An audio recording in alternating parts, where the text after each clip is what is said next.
समझो सब आसान भाषा में। और शुरू करते हैं। इस क्लास में सब कुछ आसान भाषा में समझाया जाता है। अगर आप भी किसी ऐसे बालक या बालिका को जानते हो जिसे बातों बातों में फिजिक्स समझनी हो तो उसे ये वीडियो जरूर भेजें। मान लीजिए एक रे है, वो डेंसर से रेयर मीडियम में जा रहा है ना। तो let's say this medium is the denser medium, है ना, और ये मीडियम हमारा है रेयर मीडियम। तो एक लाइट रे डेंसर से रेयर मीडियम में जा रही है, तो किस तरीके से जाएगी वो जरा देखिए। मान लो यहाँ पे एक मैं ऐसे रे बना रहा हूँ, है ना। क्या कैसे जाती है लाइट रे? अगर वो डेंसर से रेयर में जा रही है तो it will bend away from the normal, है ना। तो ये थोड़ा ऐसे बेंड होगी, ठीक है। अब मान लीजिए मैं एंगल ऑफ इंसिडेंस बढ़ा रहा हूं, ठीक है। तो यहाँ पे मैंने एंगल ऑफ इंसिडेंस और बढ़ा दिया, बढ़ गया। देखो यहाँ पे एंगल ऑफ इंसिडेंस ये I1 है, यहाँ पे आप देखोगे तो आपको एंगल ऑफ इंसिडेंस जो I2 मिलेगा वो ज्यादा मिलेगा I1 से, है ना। तो ये रे और ज्यादा away from the normal bend हो जाएगी, ठीक है ना। इसको थोड़ा अच्छे से समझते हैं। मैं आपको क्या होता है इतना तो आपको पता है कि ray bends away from the normal, ये आपको पता है। तो हमें पता है कि जब कोई लाइट रे डेंसर से रेयर मीडियम में जाती है तो it bends away from the normal, है ना। As angle of incidence increases, जैसा हमने देखा, एंगल ऑफ रिफ्रैक्शन भी बढ़ जाता है।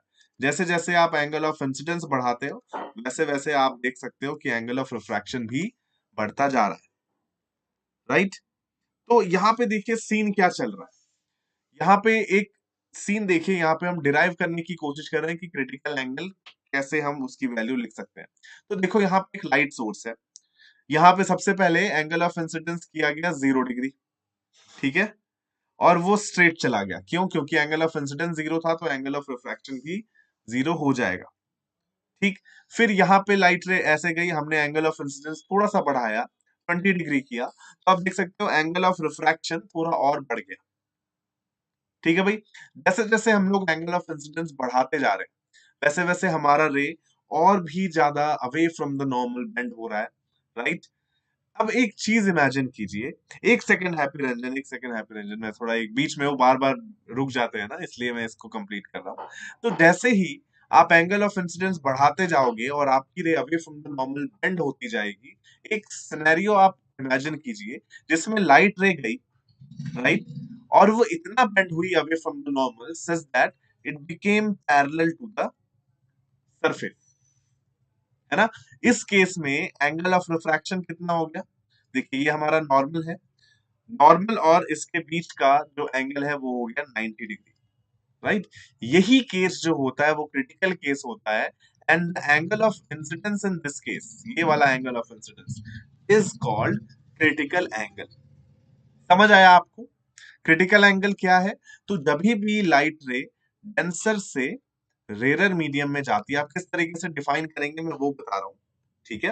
तो जब भी लाइट रे डेंसर से रेयर मीडियम में जाती है वो away from the normal bend होती है, आप ये लिखोगे।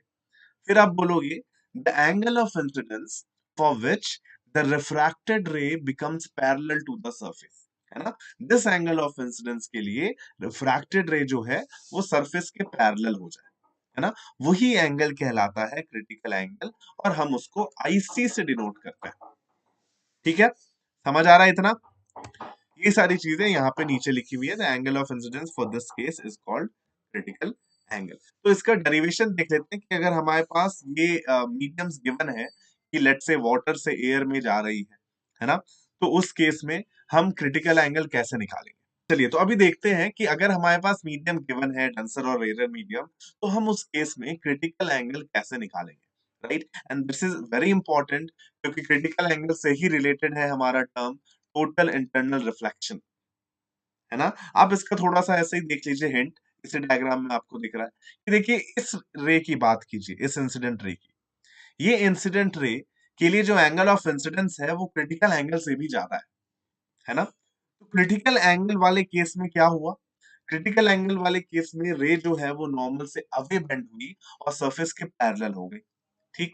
अब आप एंगल ऑफ इंसिडेंस बढ़ा रहे हो तो क्या होगा? एंगल ऑफ रिफ्रैक्शन और बढ़ेगा, राइट। मतलब रे और भी ज्यादा अवे बेंड होने की कोशिश करेगी।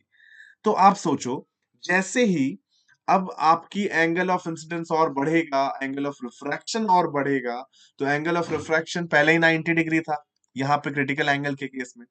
अगर 90 डिग्री से ज्यादा एंगल ऑफ रिफ्रैक्शन हो जाए तो क्या होगा? वो ऑब्वियसली एयर में नहीं जा पाएगी रे, वो वापस वाटर में ही आ जाएगी, है ना? तो आपको यहाँ पे क्या दिख रहा है?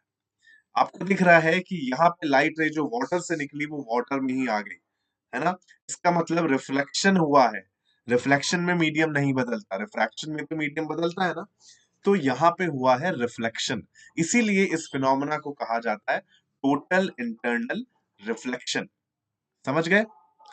जब लाइट रे डेंसर मीडियम से रेयर मीडियम में जाने की जगह डेंसर मीडियम में ही वापस आ जाए, सिंपल।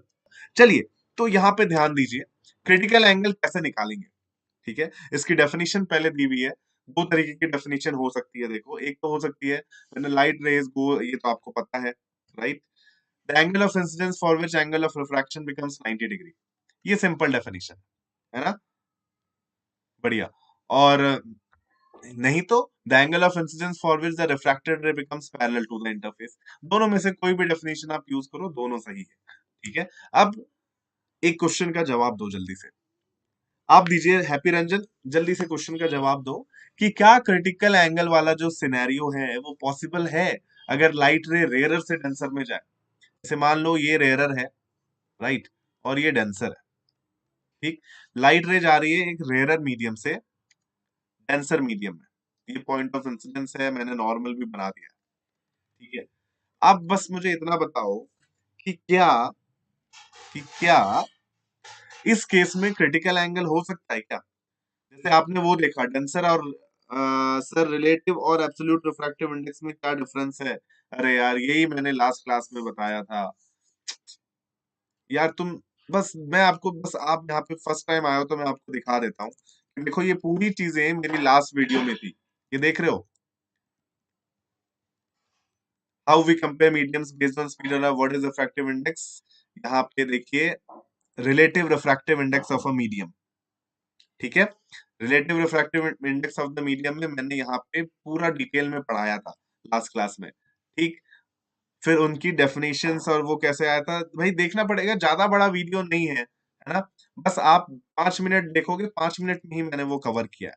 तो you have to do that, ठीक है? इतना तो करना पड़ेगा यार। अभी मुझे क्रिटिकल एंगल जल्दी से निकालना है यहाँ पे, राइट? तो जल्दी से पहले आप इसका आंसर दो मुझे। Is critical angle case possible when light ray is travelling from rare to denser medium? ऐसा हो सकता है क्या? तो देखो यार, हमारी क्रिटिकल केस कब होता था?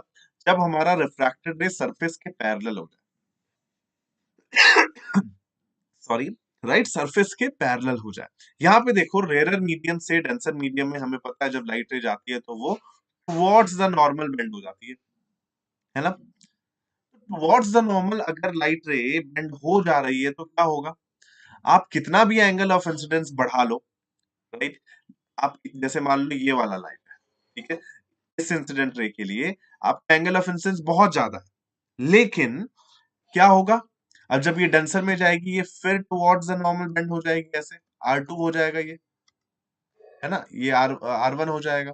होगा कि नहीं होगा? तो किसी भी केस में ऐसा नहीं होने वाला है जिसमें लाइट रे आपके सरफेस की पैरेलल हो जाए, क्योंकि लाइट रे हमेशा सरफेस से आगे भाग रही है। समझे कि नहीं समझे?